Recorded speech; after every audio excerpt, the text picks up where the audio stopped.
week 57 of Visibility University. Ask us anything. So we will just. Opioid addiction gets between There we go. and love. Once monthly Sublocade. So as we obviously things just started kicking in as we went live.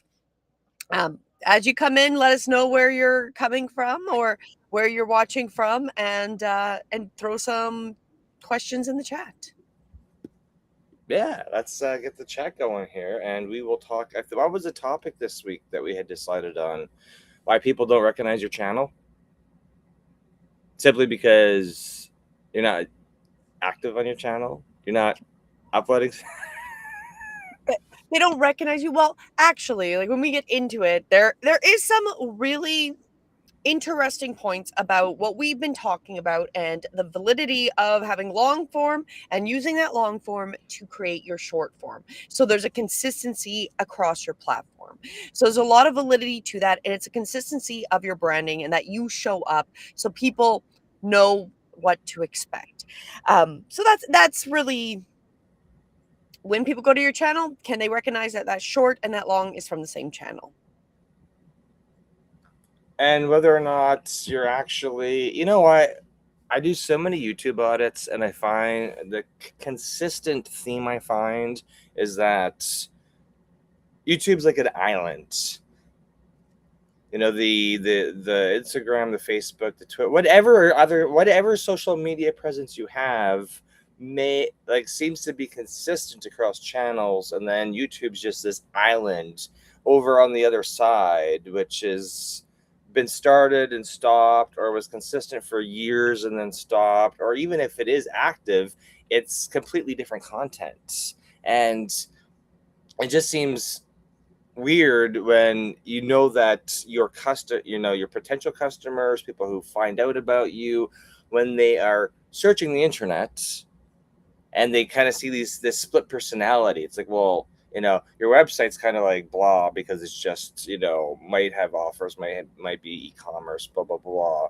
And Facebook and Instagram and Twitter or whatever look one certain way, and then YouTube's just kind of not the same messaging, or I find it all the time. And then when I ask questions, they're like, oh, the VAs do it all. I just give them guidelines and they just do it all. And I was like, okay, this totally makes sense. There's a huge disconnect in the planning and the production when you have no guidance on it, when you don't have a expert leading you through the production of your social media content. Well, and when you've got VAs doing them, right? So virtual assistants, and if it's not all the same one and they don't know what guidelines are supposed to do and what the expectations are, and you've got different ones doing different social medias, so it's also not really consistent across the platforms, it's going to get a little more confusing. And I guess in fairness, at least you're showing up on different social medias. That is wonderful because you want to show up everywhere. It's just, even for ourselves, like I'm gonna admit straight up, I'm a flawed human, and sometimes my not being necessarily consistent, and I can definitely see that in my own. Like as I've worked through my own channel and getting it so it's more and more streamlined and more consistent. And as everybody's jumping in, hello, we have somebody watching from Australia. Hello, user. Hello, Australia. Hello, welcome. We have what are you? What are you? What are you? I don't know really. What about you, Mike? What are you? We're here to help you. I'm the content coach you didn't know you need, because I'm your biggest fan and I want to make sure that you have subscribers and watch time on your YouTube. And if you're going through the actions of making content, I want your audience to see it. That's who I am. That's what I am, right? Because I have this conversation every single day with some business owners, some brand, and I'm like, what are you doing? Oh, well, the VAs are cheap. The VA is like $300, $400, $500 a month, and they do everything. And I'm like, well, I know they're making going into Canva and making template posts. I know I can see it. I can visually see that they're doing this stuff over here, but what are they doing over there? Oh, we don't know what we're doing. I was like, okay, that's what I thought. I did the audits. I assumed you didn't know what you were doing, but you're just pushing content out there for the sake of pushing content out there. So your known audience knows who you are and remembers who you are. But come on, we need to activate that hidden audience or that audience that forgot about you, because video just lasts longer and it's so much easier to get engagement, I think, from video, because people get to know, like, and trust you over video rather than was that post just made by a VA or by AI? Was there actual any TLC from the content creator, from the business owner, from the service provider themselves that went along with making that content? And I think that's important now because we are looking for that connection. And how else are you going to connect to people that you're not physically near? So, a couple of comments. I'm a flawed human. It must suck. It does suck, I'm going to say. It'd be great to be an unflawed human. So, thank you so much. ISIC Tra USA. Thank you for the comment. And the other comment to acknowledge is where we're from. Well, we are actually traveling nomads. Right now, we are in like outskirts of Dallas, Texas. We're out in Cedar Hill. Is that the park? You don't have to It's give our location away. Don't have to give our location. good luck finding us. Good luck Doesn't finding. matter. Doesn't matter. We're anyway. We're somewhere in that Texas area and enjoying the weather out here. We travel around, so we are from North America and traveling into Texas. So that is where we are from. If you want to know where we're born, we were born in Canada. That is. And we're looking for valid questions for YouTube channel. You're watching this on YouTube. You're commenting on YouTube. How's your YouTube Well, channel going? here's a great question. What's your opinion of AI? Now, I know we talk a lot about AI in the different shows that we do. And if you're talking about it in the form of making content, because the show is about making content, why don't you talk about that, Mike? What is your opinion of using AI when you make content? Well, it's a tool, right? So you're the human, you're the creator. You're the creator of your creative content. AI is a tool. So if you look at how it's being used right now, it's heavily used for thumbnails. It's heavily used for titles and descriptions. And you're the judge if somebody's using AI for scripting, right? In the world of YouTube is clamping down on AI content, because I've had many students receive flags on their accounts for using AI generated videos or AI so that I don't know if I have a really good judgment of AI because I use it. I also will rewrite all the words just because I needed if I'm writing a script, I needed just like a base starting point, some idea generation, and then I can start talking about those ideas that AI came up for me. I'm not going to fully rely on the script, but it's a tool. It's like using a computer. It's like using it's like making a phone. Well, what I have a few, like, I agree. I definitely like it as a tool. But when I got on my channel, when I started doing my channel, and my experience was I got in trouble with YouTube through my process. So I have a history with my own channel. I've had a little bit of issues, etc. And at one point I had to validate the process of how I was making videos to prove that I was human. So I was showing it at that point how I was using Canva, how I was doing the different things on my show. So I had to prove I was human and using human skills, I guess. Not everything was AI. And that was a few years ago, not maybe like 3-4 years ago, right? Now we go into a time where there is a lot of content where there is really not a lot of human skill being used in it. And that is the question of where that becomes into like the fine area of AI slop. And there was a creator that I listened to on an interview that talked about essentially the entire process that they're doing is AI. And for myself, I'm going, this is a problem because she didn't even know or they didn't even know that there was a problem with what the AI clone was saying in the videos until people made comments.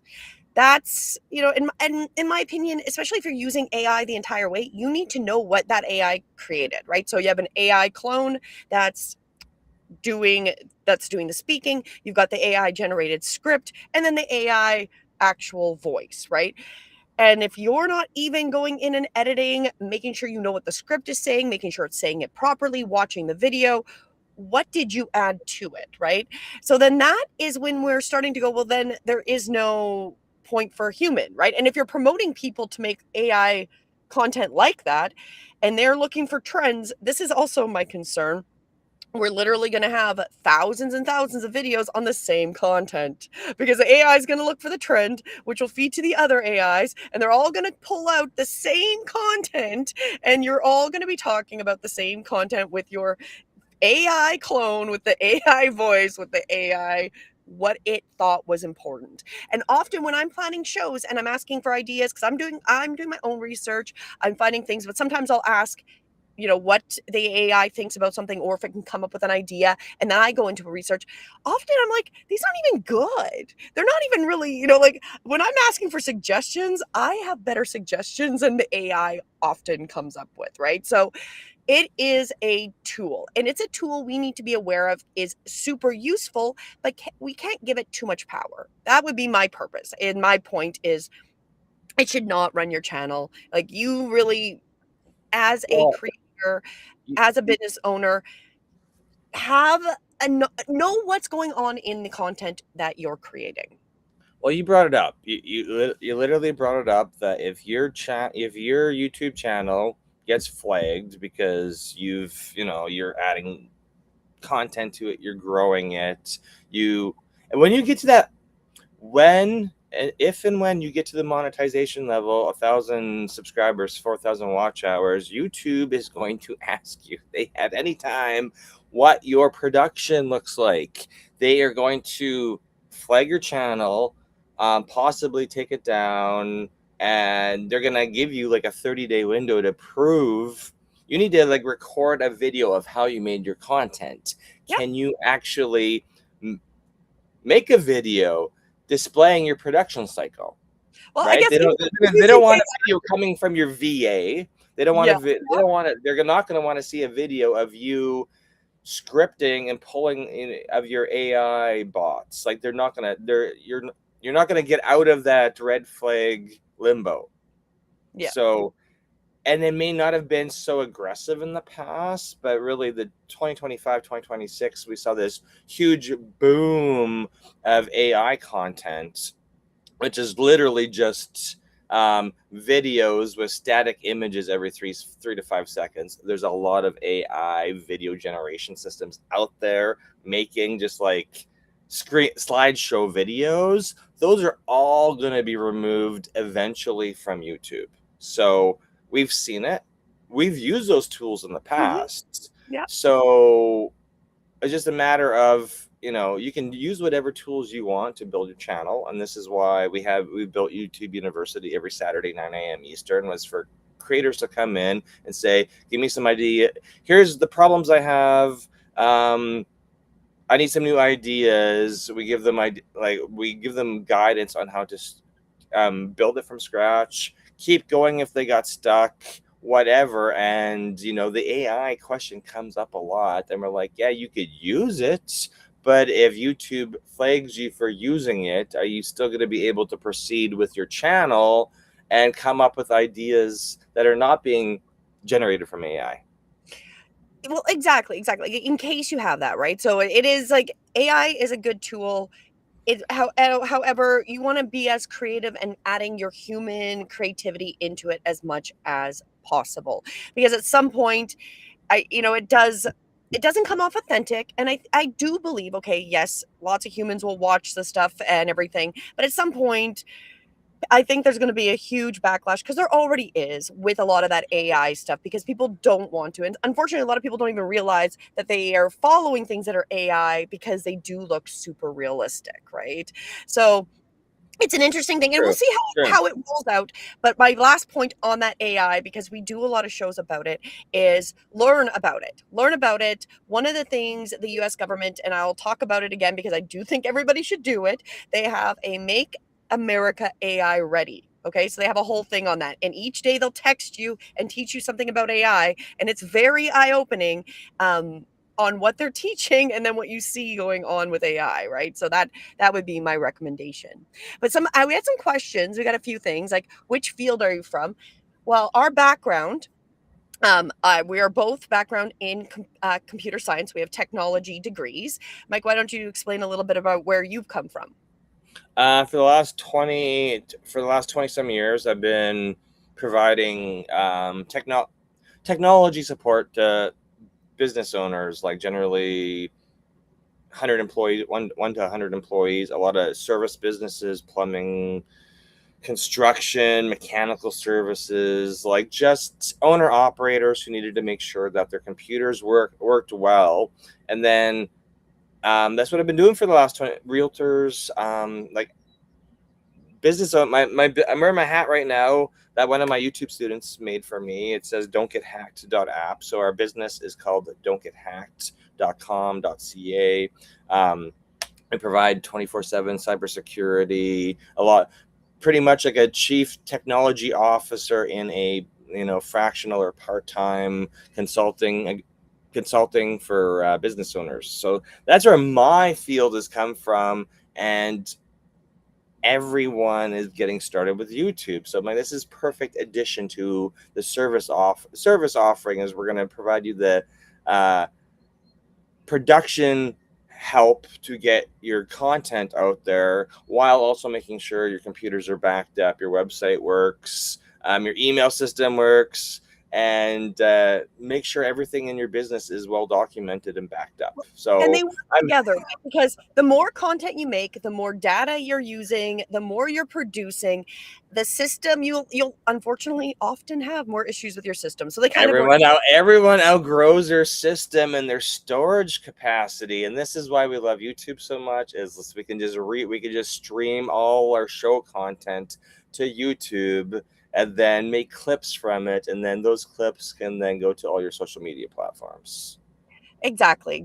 And then we also talk about other ways to make sure that you've got backups of your content in case something happens with one of the platforms. Because the idea with the Visibility University is being seen on as many social medias as you can possibly get on, so you show up. So you're essentially everywhere talking about your message, your product, whatever you want to share with the world.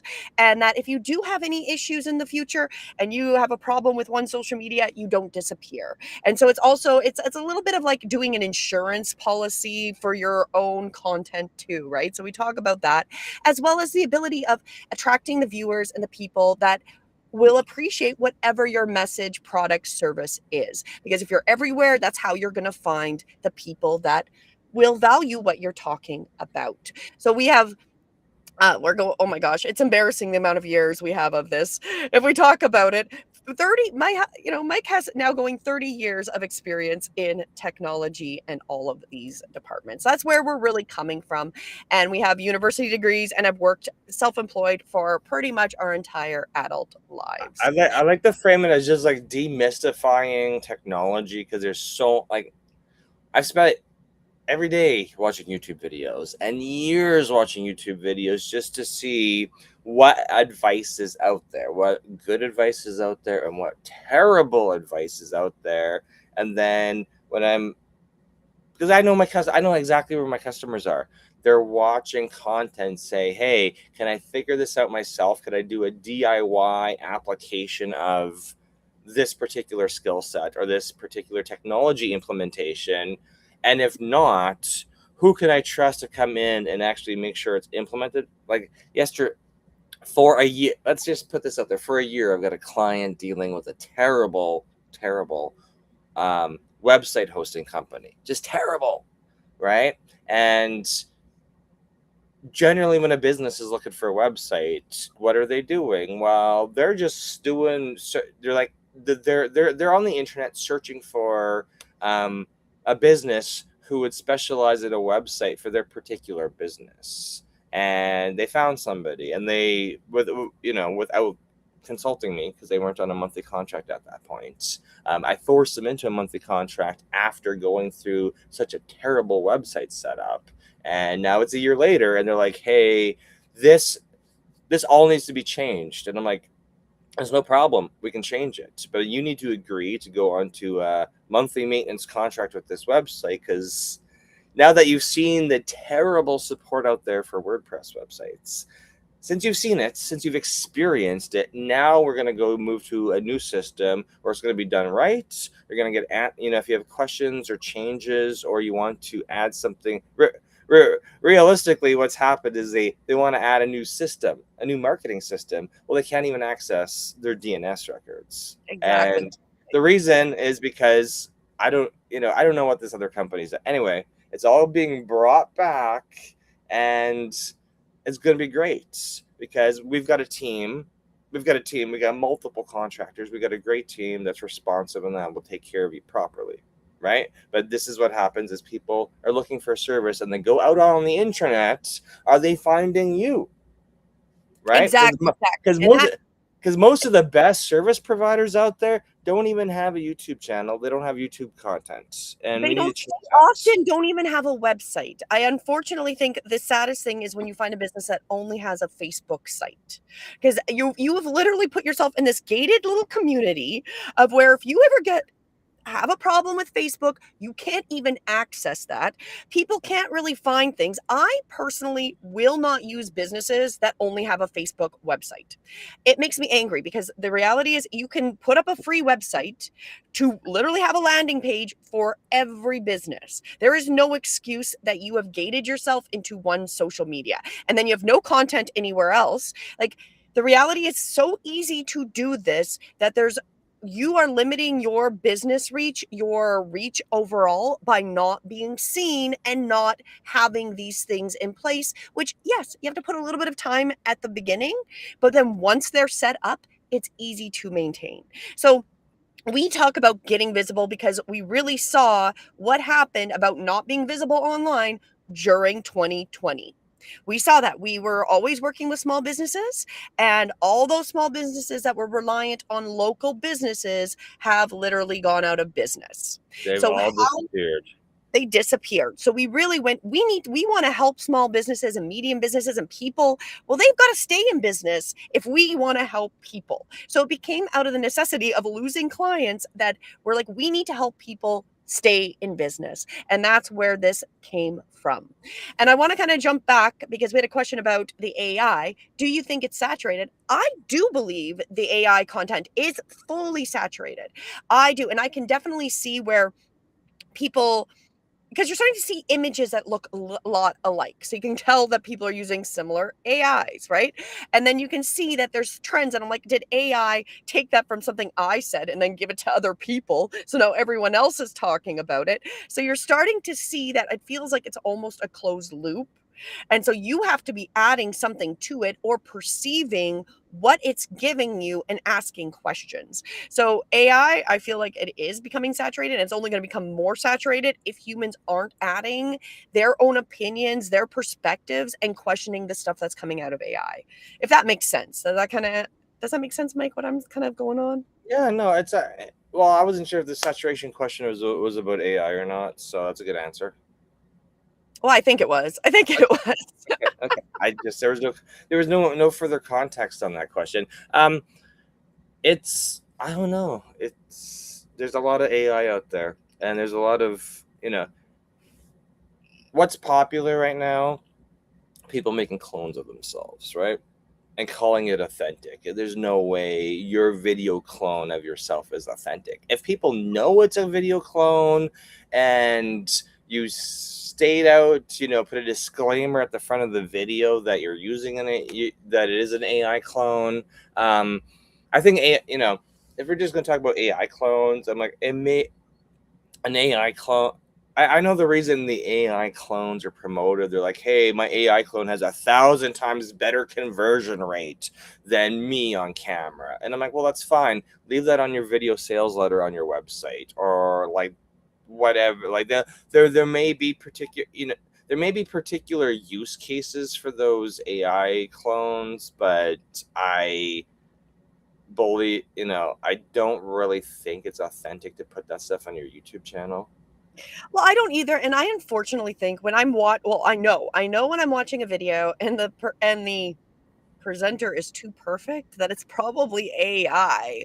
And that's the thing. It's like, oh, this one looks so proper and it's perfect lighting and perfect tone and perfect everything. It's AI.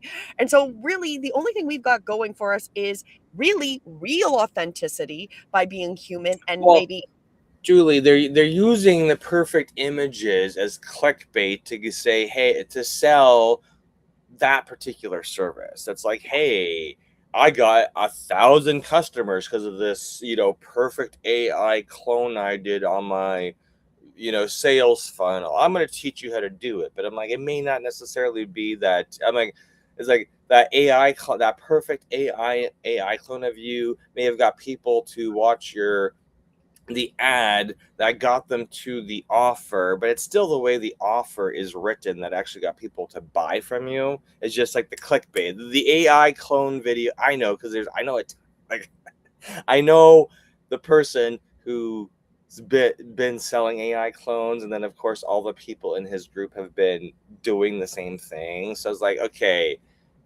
I see it. You guys are promoting it heavily, but you already have all the experience with making your offers, doing conversion. Like you've already perfected the whole sales side of your business. You're just using the AI clone as like the clickbait video to get people to watch your stuff and go to your website. Well, I have to put out there that makes me wonder how authentic it is when you've mastered a sales technique, and then I have to put it out there. We are so easily manipulated by sales.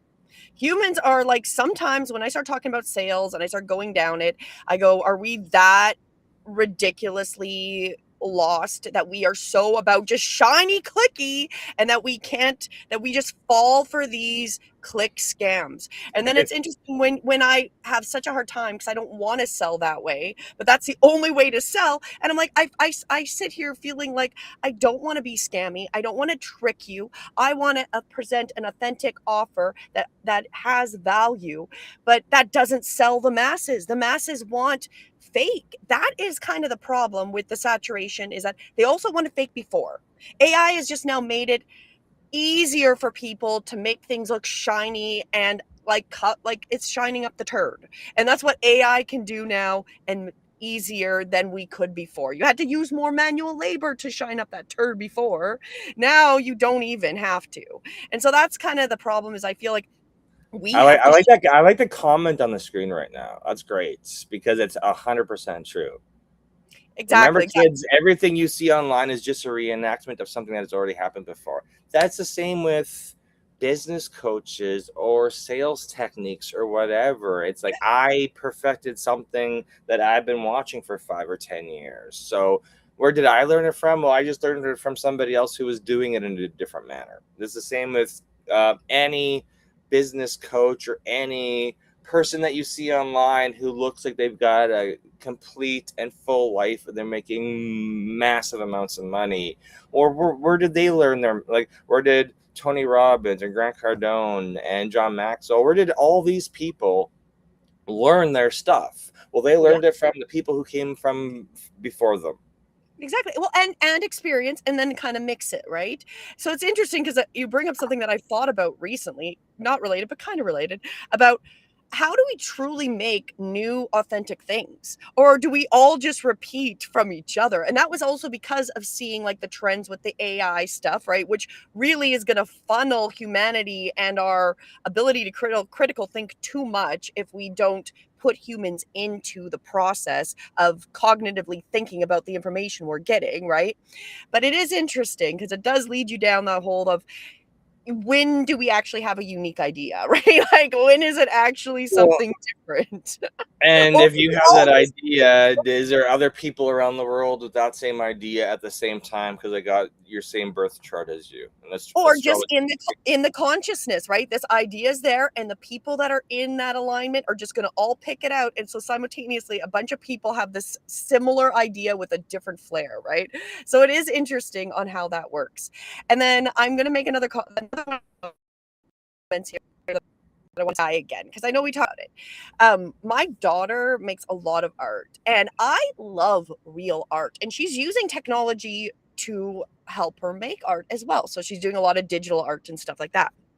However, I do like the AI's ability to easily make up screens. So, like, okay, this here, our image here, I could have probably done this in Canva. I totally could have, but it would have taken me a lot longer than me doing something up in AI. So I used AI to make that easier. Now, if I'm going to make a piece of artwork, or I'm going to put a piece of artwork on my wall, something like that, I want a value added content. I would rather go and support an artist and buy a sculpture that's made by hand, or a beautiful piece of artwork that an artist has made. Now, for things like when we're doing shows, like we do content, that's what we're talking about, visibility all the time. I'm going to use AI and some of the AI artwork to just create things quickly, right? Verifying that the words are spelt right, making sure it looks good. Occasionally I'll miss a little thing because I am making a lot of slides, but I do my best. But again, I'm human and I error, so I might miss something the AI did, right? So I find the convenience of AI art, but not in a way that I believe that I would ever really purposely go out of my way to buy a piece of AI art to hang up on my wall.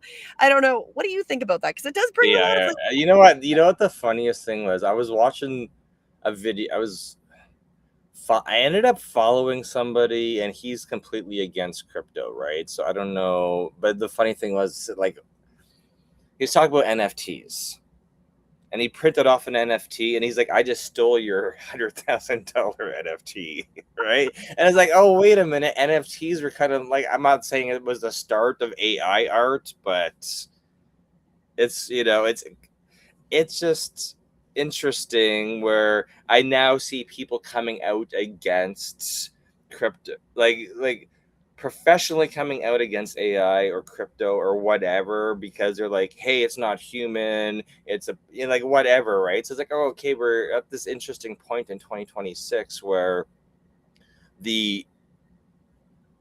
everybody's got, like, there's a lot of different like viewpoints now about what is legit, what's not, and I'm like, everything really is just a tool. Yeah. And it's just whatever your opinion is going to be of it, right? We're creators, we're YouTubers, we're going to be creating art or video or social media posts based on how we're presenting our business. And then it's going to be up to, I had a meeting. It's like I had a meeting this week, and somebody's like, "Hey, I love what you do, but I'm not going to hire you because you're charging so far less than what I would expect." And then, of course, I'm like, "Damn!" Most of my feedback is I'm crazy expensive, and I'm not. And I'm like, I am literally attracting the wrong audience. Okay, that's just what I figured out the meeting this week. So, but I'm out there enough that people see my content because I'm streaming 4 times a week. Well, and it's fine tuning. Like, the reality is you are human and you are fine tuning your message, your story, and it's always changing, right? Because what you were selling 10 years ago is different than what you're selling now, and the tools now are different than 10 years ago. And we have been employed for pretty much entire adult life. Employed at 28. You were employed 24, self-employed. So we have not worked for people for years. And so it's an interesting on how, we talk a lot. I was going to say 10 years ago, my technology customers were still using floppies. Exactly. Well, Lucretia has joined us, so I want to bring her in. How are you this morning, Lucretia? And tell us what you were saying in the private chat. I'm doing okay. I got this little one eating yogurt here, so he's very vocal because he loves his food. Mine's eating Fruit Loops with marshmallows because we found those in America. Oh, that's fun. I like that. No, it irritates me when people are like, I'm not gonna hire you because you charge so much less. Well, then, like, make me an offer. Like, that I'm good. Like, you're following me, you're asking the questions, you're getting all this free advice. Like, just clear, because you're saying you're gonna go pay somebody more. Lucretia, Literally, what- he called his YouTube guy during the call, and I'm like, oh my god, are you guys just laughing at me? Okay, But, like, well, I'm going to break it down that the comparison that came up is, you know, you're told you're a restaurant and you're told your plate is worth $500 and you should be charging $500 for that plate of food, but the restaurant is empty. So you're like, well, yeah, I'll start charging $500. Where's all the clients to come in and pay that $500, right?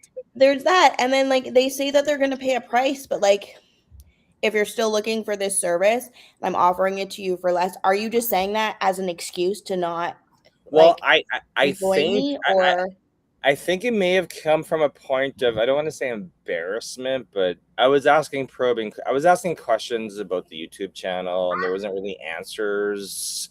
And then I think it may have been that uncomfortable situation where I was asking questions where there was no answers for. It's like, well, I'm not going to hire you because the price is too low. yeah, I was asking- like just an excuse. Right. So I was like, this is fine. There's open dialogue. It's not a no. There's open dialogue. So it's like, every conversation I have with a content creator is going to go. I understand it's going to go differently because the ones who tell me the reason they're doing it themselves is because they have no money. That's fair. They're honest. They told me they have no money. And the other people are going to say, hey, I don't hire anybody under 10K a month. And I'm like, fair enough. I've not really received that answer before. So it's good to have that type of answer in that type of situation because it could have been much, much more embarrassing.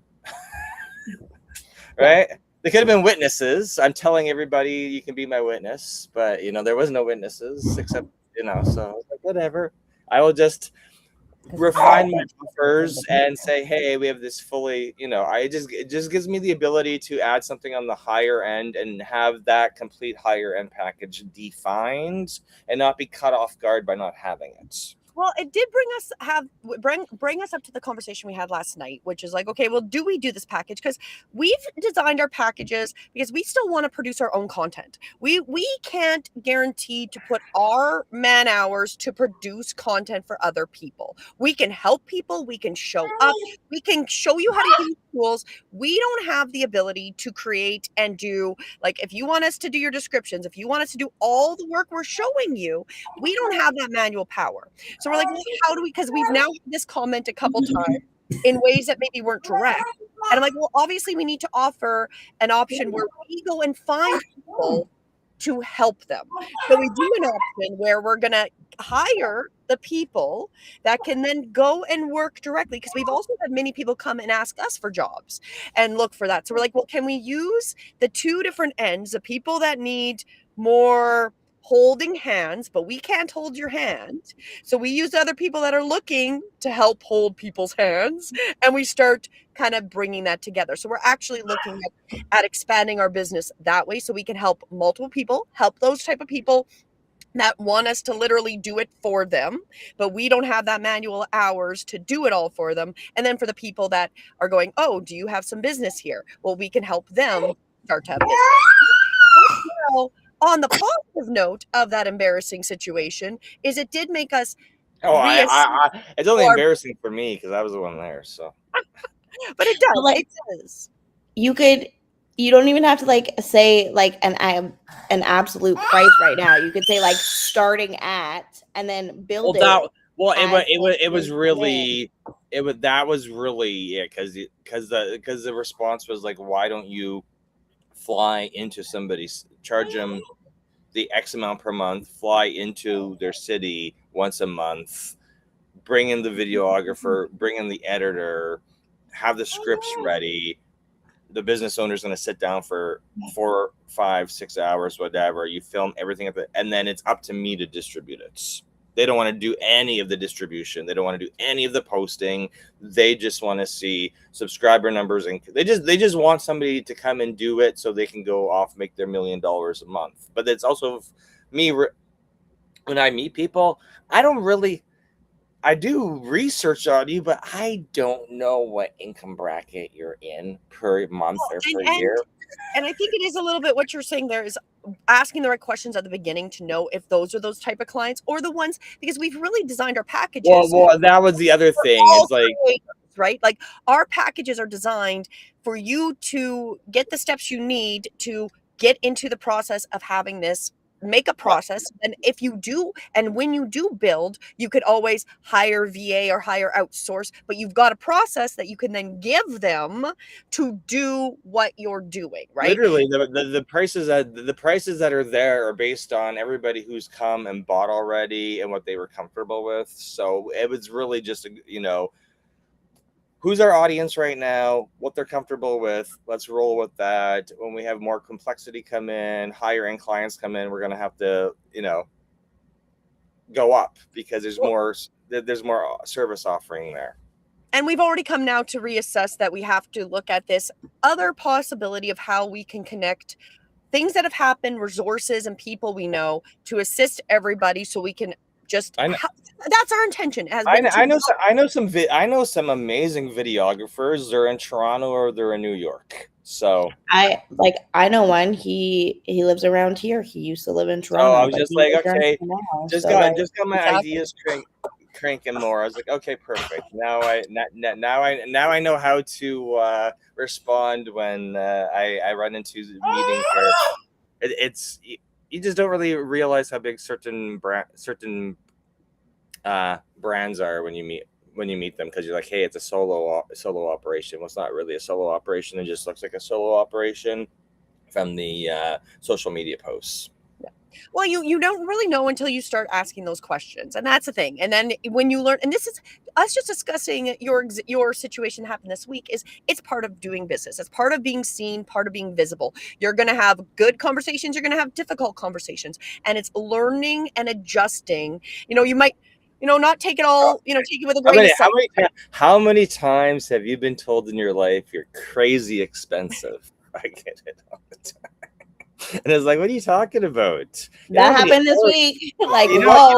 How many hours go into like a website or an email service or like moving you from one computer? Like, I'm like, I just spent 30 hours doing that, and you're griping about the price, and you knew what the hourly rate was ahead of time, and you saw how, and we had people on site, so you calculated how many days we were there. Like, I still think people have a disbelief to how long it takes to fix things, especially technology things, because technology very rarely ever works together seamlessly. And because there's always upgrades, because things always change, there's always something. Like you've said, you've had clients where they have spent hours and hours trying to fix something for their parents, right? Trying to finally give up, hire you to go in, and you find out that it was an update on a printer that they didn't download, right? That was my service call in New Jersey, right? Because I've been, as I said, how long do you have to show up on video? How long do you have to post the same content for people to discover you and for you to land new customers? And it works. I get leads, and I get asked for service help all the time.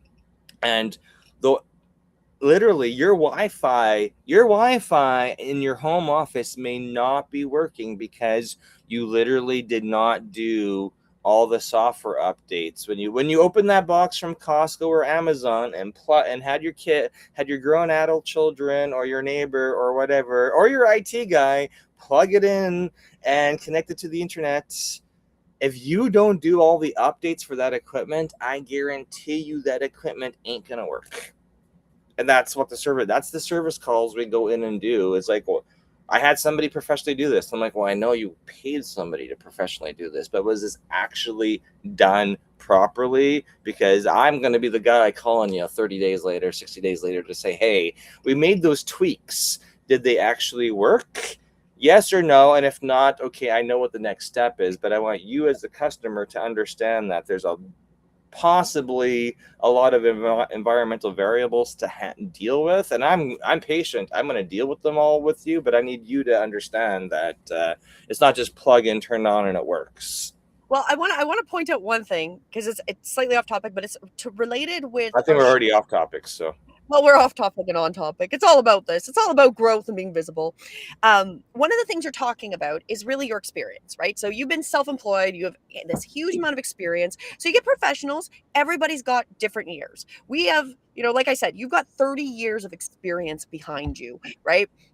And what's interesting is just what's happening. And one of the stories we're going to talk about this week on Too Real is a story about somebody with too much experience that now the AI systems are not choosing people with real long-term experience. So it's like once you're in your 40s onwards, it's like you're now obsolete. It's like all these years of knowledge are no longer valid when you're looking for jobs. So it's very interesting because yet you're so valid because you get all these people that are coming in, these new kids that are new young adults that are smart and intelligent, but they don't have the 20, the 30, the 40 years behind them. Then they run into these basic issues and they don't know how to fix them because they didn't live in the day of just reboot or the dial-up internet or these experiences that have existed, right? So it's weird because we're in this weird transition where there's a lack of appreciation for people with real experience, but it's super important to have this background knowledge. And so I find it really weird because that's what AI is a little detrimental about and a little dangerous in. I can see it just doesn't really have the experience. It doesn't have the experience, and even if you're giving it, that's a funny thing about AI. It's like, everybody's like prompting it. You are a copyright specialist, blah, blah, blah, blah, blah, blah, blah. It's like, how is the AI even going to know what a copyright specialist is and experiences? Yeah, it can go look online and search, but how much of that programming that it's going to use to build your output, how much of that is all hallucinated? There's no actual real life experience. It's just based on whatever it's pulled off the internet or made up, or it's thinking its experience is applicable to that particular task that you're assigning to it. Well, they've even, and just even talking about the copyright makes me think of the people, there's the apps that are supposed to tell you, especially if they provide you, especially for students, if it's AI copy written, like their report or whatever, right? And now they're finding that it can't even prove if it's a human one, because I guess some humans are just, some people are really good at writing pieces, and then they're being targeted that AI saying they're AI, right? So you're like, you can't even use the AI investigator. Well, the AI investigator is really just looking for tags, right? So it would be different if it's a document. Okay.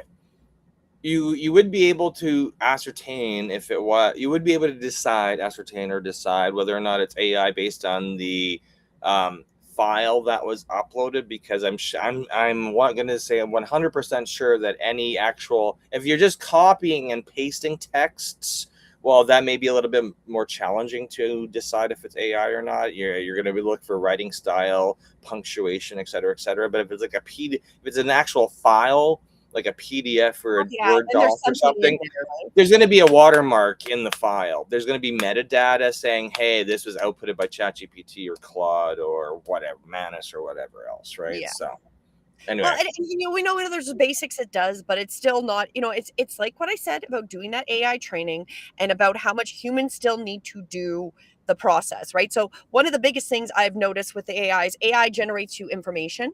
You whoever it is that's asking the AI to do the research or collect it or put together this information, you need to validate it. That's your responsibility. It's not the AI's. And it's so often AI is not correct or just has a bias. And when you point it out, it'll be like, yeah, you're right. Right. So you have to actually do that. And when you're not doing that, that's when we're going to have a lot of misinformation that's going to go crazy, because it'll even just say things where I'm reading a script and I'm like, it changed this fact of this article in the script.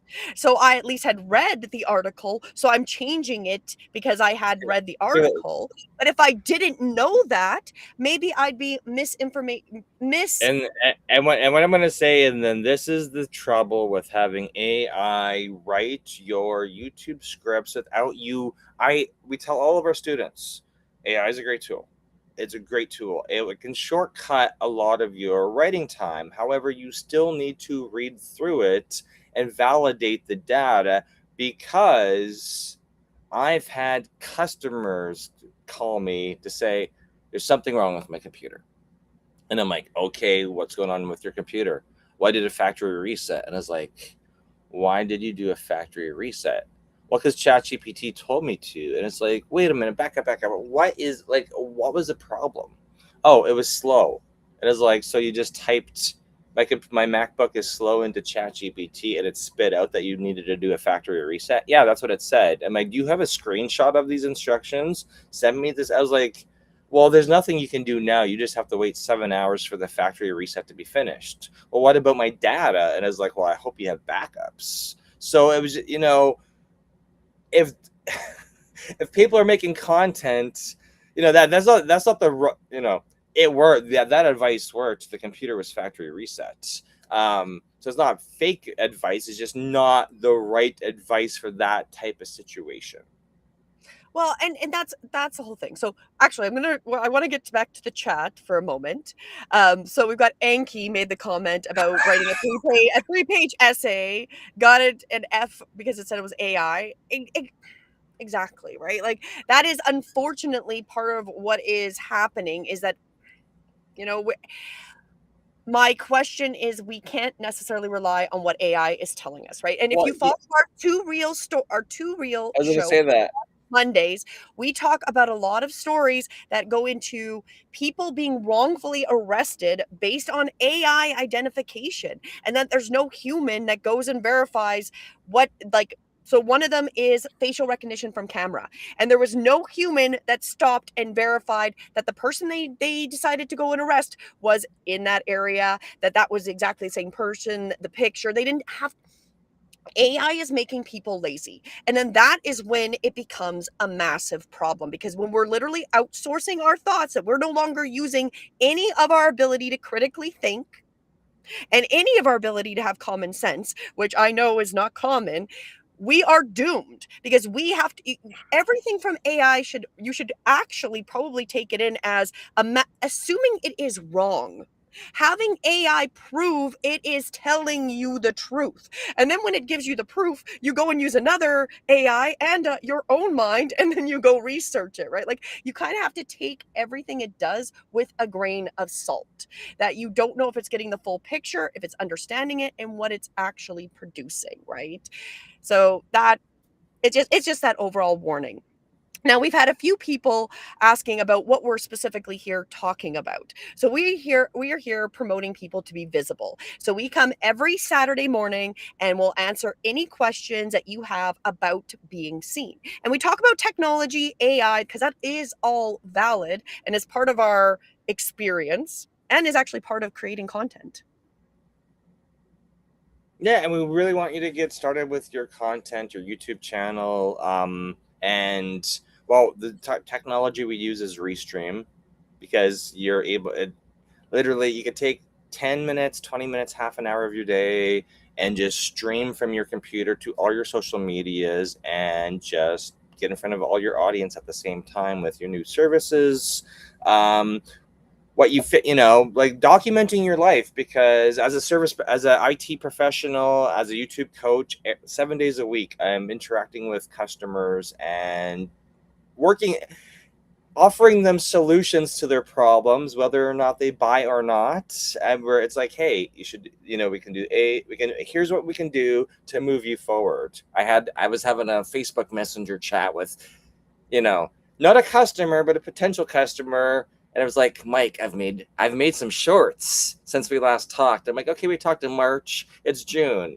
I'm like, will you show these shorts to me? Because I got you started with the idea of video creation. I want to see what you did, just so I can support you and get you to make some more shorts about your business. But I really want to see them, because I want to, I gave you a bunch of ideas. Let's see what you created from the ideas that I gave you. Are you going to get some? Are you going to get to see this? I don't know. I have to go back to that. I saw her this week in Texas. So it's one of these things, is you get introduced to people, you give them ideas, and then, we encourage you to show up. We encourage you to show up because the reality is YouTube does want real people content. It does want you to get better and show up because that's also how they make money. And then it also helps you if you have a message, a service, something you want to offer. It's how can we benefit from using these tools? I'm not going to say that there's, they're definitely, these tools are not saviors, but they are useful if we use them the right way.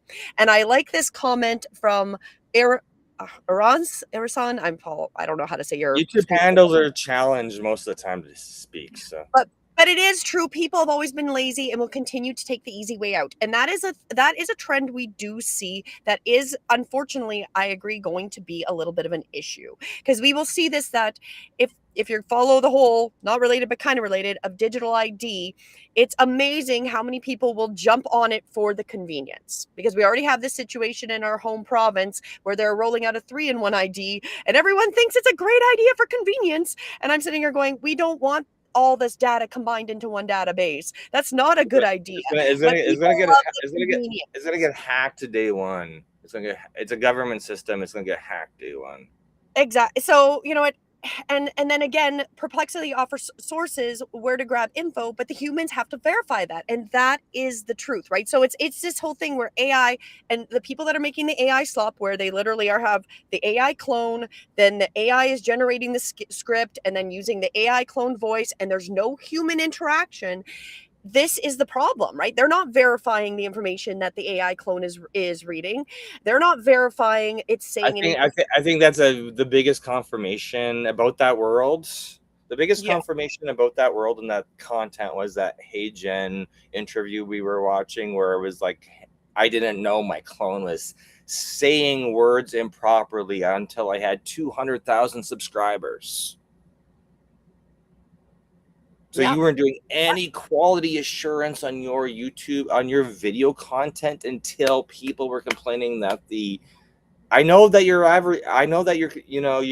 upfront and saying that your AI clone is it's all automated. There's no quality control on there, but you don't check you're like, my number one rule of your YouTube video is to always watch your content, because we want to make sure that I don't want to make you look like an idiot. That's the last thing I want you to do. I want you to be confident on camera and be providing value to people and say, hey, when somebody asks you a question about your field, you're like, hey, here's my YouTube playlist. Here's some quick, easy videos.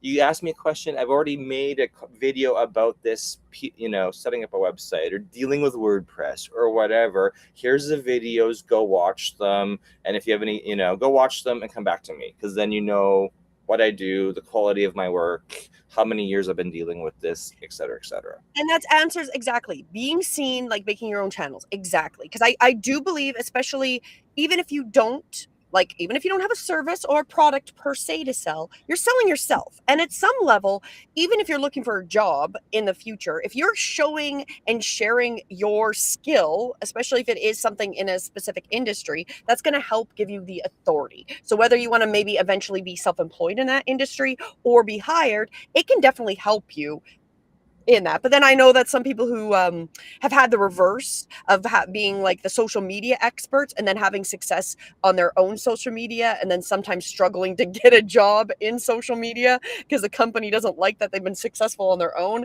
And then you wonder, do you want to work for a company that's like that? Probably not, but that's another side note on that.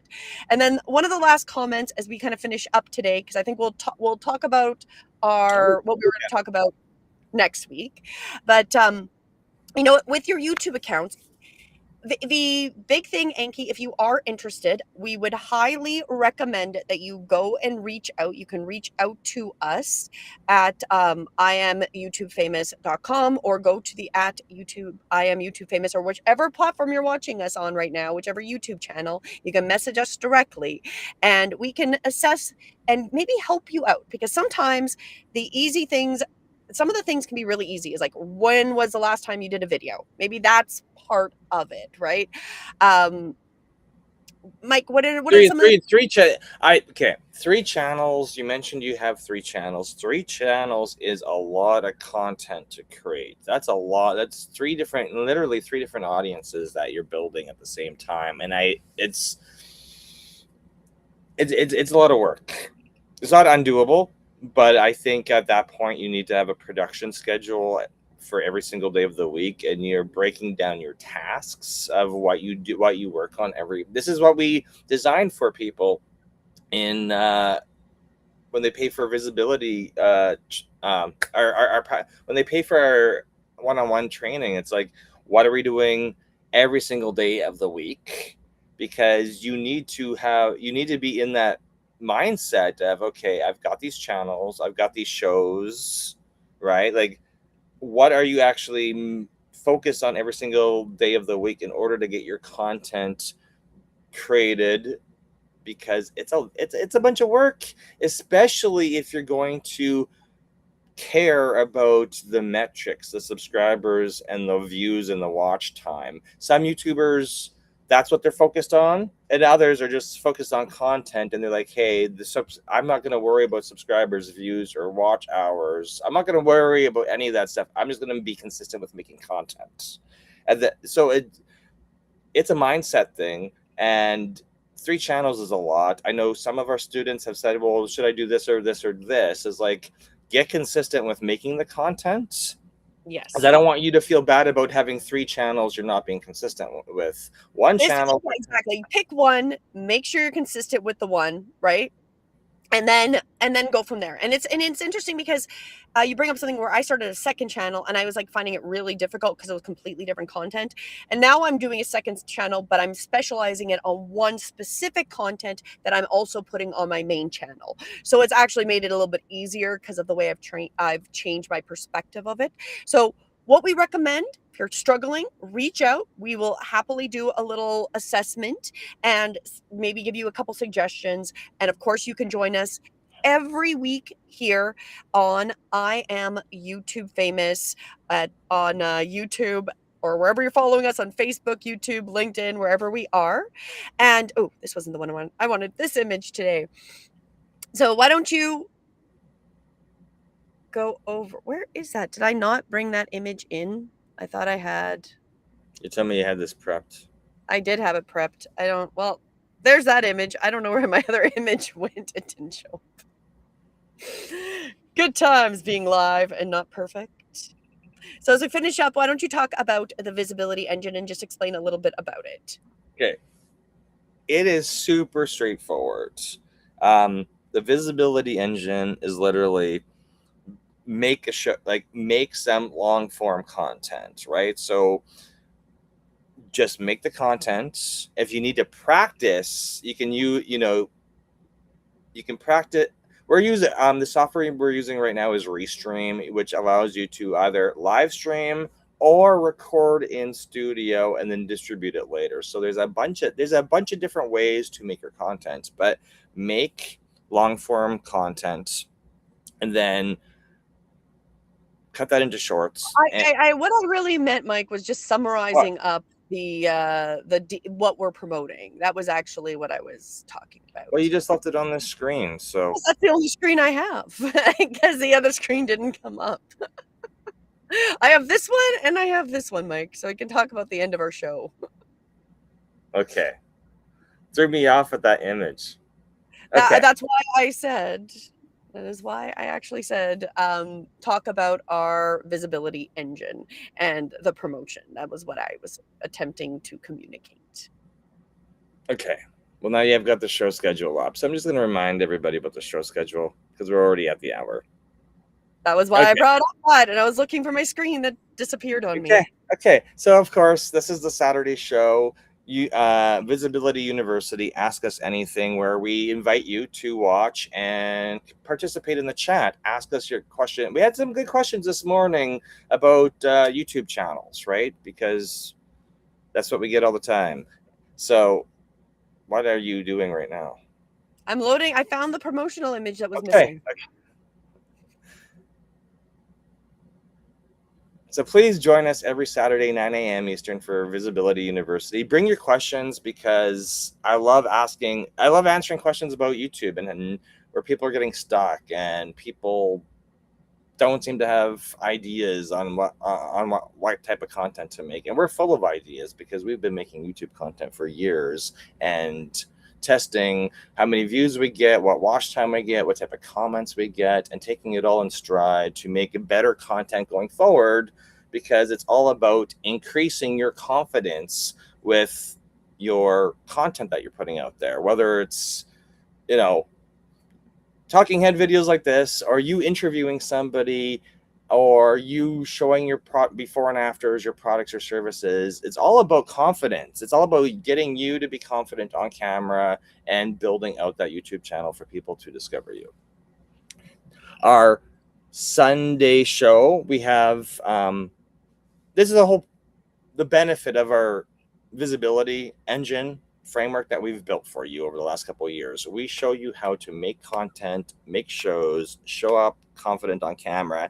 And as you can see, we've built ourselves a four times a week where we go live on YouTube. So we invite you to subscribe to the YouTube channels Breathe Within Yoga and at I Am YouTube Famous. Please hit the bell for notifications. You'll get an email every time we go live with our 4 shows. Saturday is Visibility University, 9 a.m. Eastern. Sundays is the weekly energy forecast at 7:11 p.m. Eastern. Monday, we were talking about the Too Real show early. This is where we look at technology stories, and it's Too Real, 2 Truths and a Lie. So that show format, we're going to present you 3 technology stories, and we ask you to guess which one is the lie. And it's kind of got a funny "Am I the asshole?" So those are really good, creepy technology stories, and it's always a good guess to see what do you believe is actually possible with AI and technology these days? Because I know what's possible on my end, but it's awesome to see what the feedback is from the users. And Thursdays, with Honestly Though, is our news show where we're bringing you news stories that really aren't hitting mainstream media, and we're doing our interpretation of what's really going on behind the scenes with news that you don't hear about. Okay, so those are all the shows. So make sure you subscribe and stay up to date.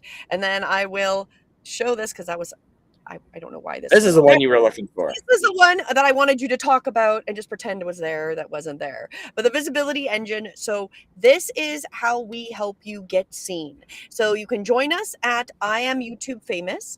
So you just have to go to that website. You can join us. We have our free version, which is our gold membership. You get to join us live every week. You can ask us questions, and you actually get a few different perks. So check that out. All the links are in the description. You can go to breathewithinyoga.com to sign up for that as well. And and then that's how you get all the information. We have different tiers for whatever assistance you need. So on that, I think it's time to round it out. Unless Lucretia, did you have anything else for today before we head out? I didn't have any other questions. Just I really appreciate the back end, like when I go live and stuff, that you guys are kind of like watching and giving me tips. Oh, and I love, and this is why I brought you.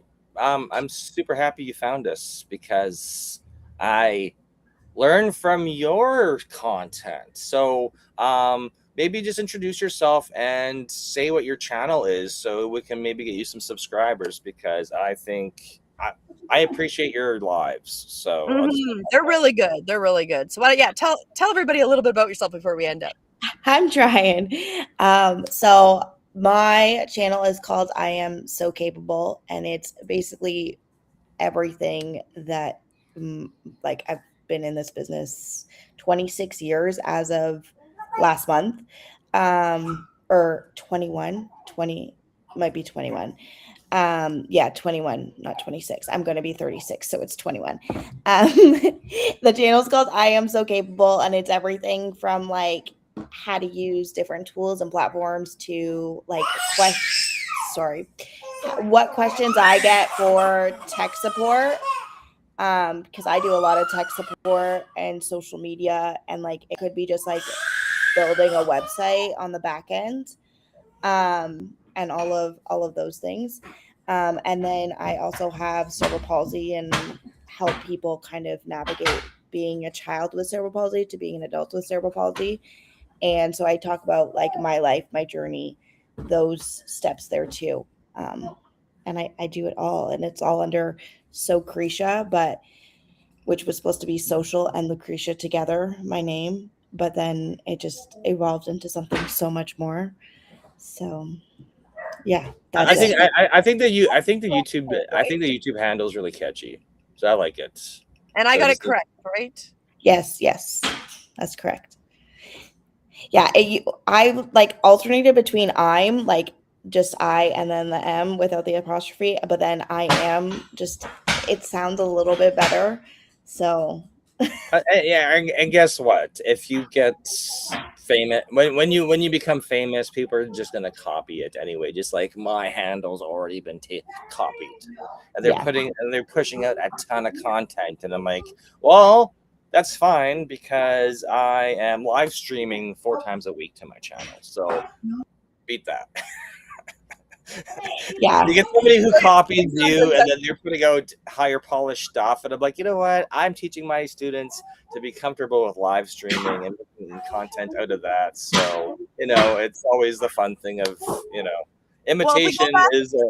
Just to round it out, if we go back to one of the comments from the beginning was about, is anything actually authentic and unique? And everyone copies from everyone else. And so you can take it as a little bit of an admiration that they're copying you, but you can always, the reality is nobody can ever duplicate you. You know what? So even if they copy you.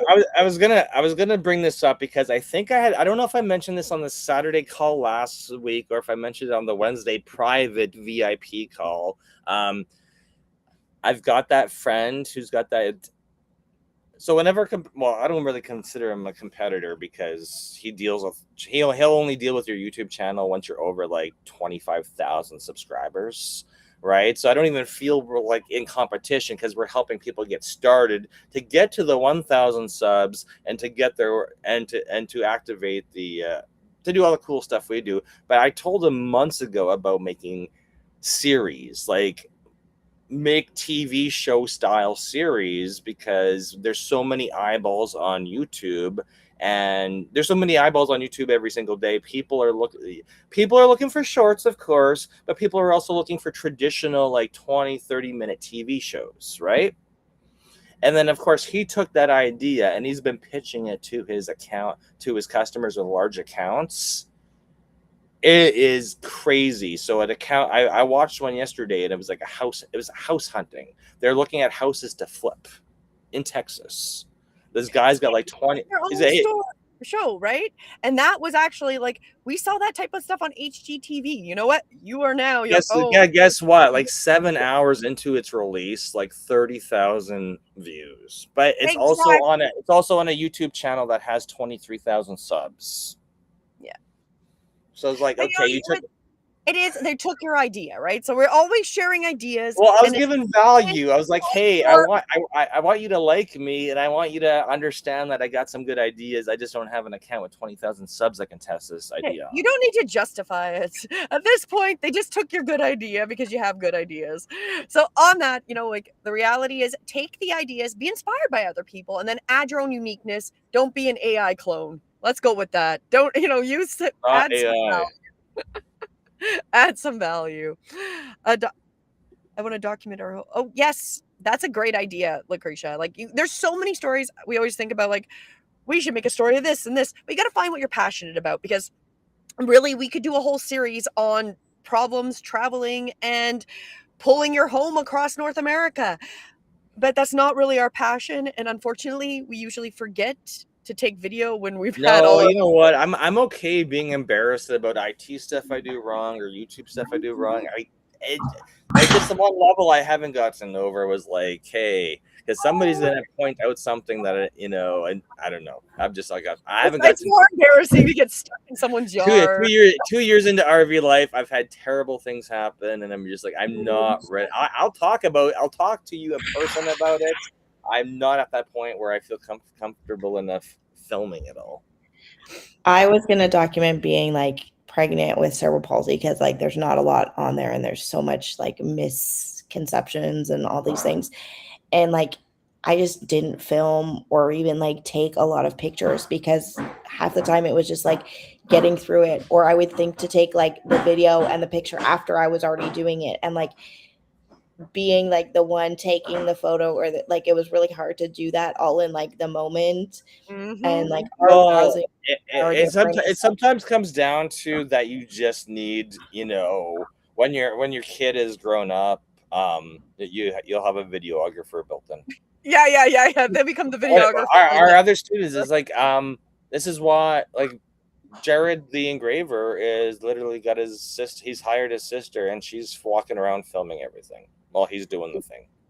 I call Jesse my Instagram husband because like he knows when we go do like things. Now he like takes the videos and then I edit them after. But like during this whole like pregnancy thing, sometimes he was there, sometimes he wasn't, and so like. But you got into the idea that the thought process that you need to document it, and it's just really, it's like, okay, when you're comfortable, you got to get, it's just, and in each person, it's going to be whatever's going to be most natural. You can't force it because then it will come off forced as well, right? Like, well, and that's why the suggestion was, I'm like, I've given people the suggestion. I have, like, the lady I was texting last night, I've given her the suggestion to just sit down one Sunday a month and just film a whole bunch of scripts. But of course, since I didn't offer that service to her, maybe I should now.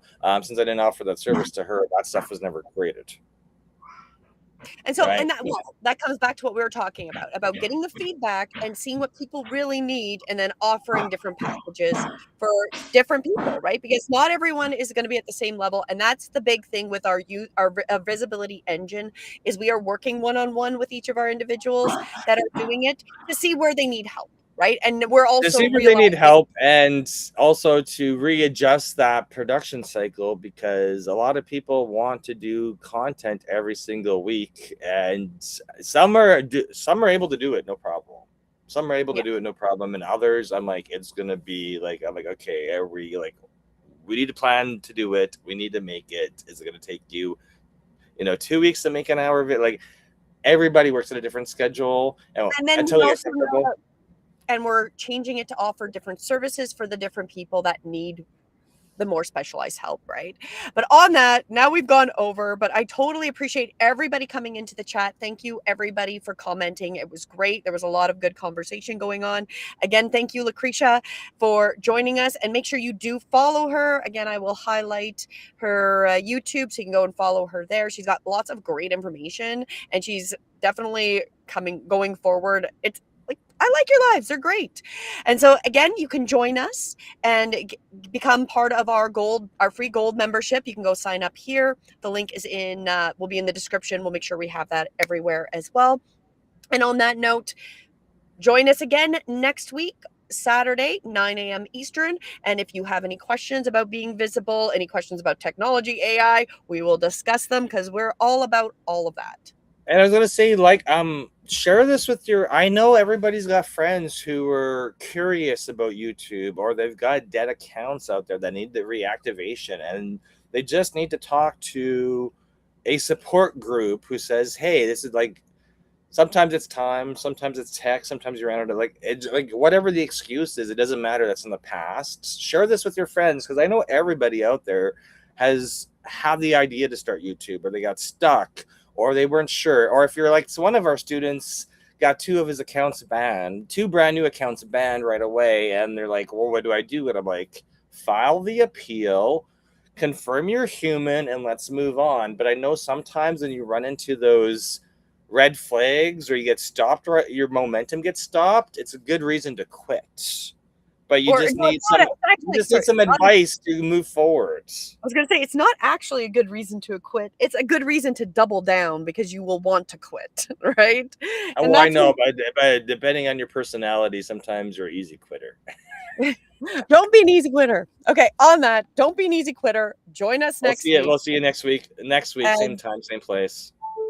Thank you. enjoy the weekend, and we'll see you in July.